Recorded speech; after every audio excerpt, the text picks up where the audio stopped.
Today, I'll let you know how you can hide your friends list on Facebook using the Facebook app on your iPhone or Android phone. But before that, don't forget to hit the like button and subscribe for more videos like this. First, you have to tap on the menu button in the bottom right of the Facebook app. Then select the gear icon in the top right to access settings and privacy. Scroll down to audience and visibility and choose how people find and contact you. Next, select who can see your friends list and choose only me if you want to completely hide it. You can also select specific friends or groups.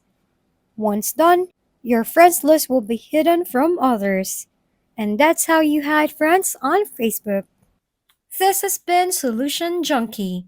Don't forget to leave a thumbs up, subscribe, and hit the bell button to stay updated on our latest uploads. If you have any questions or video recommendation, leave them down below.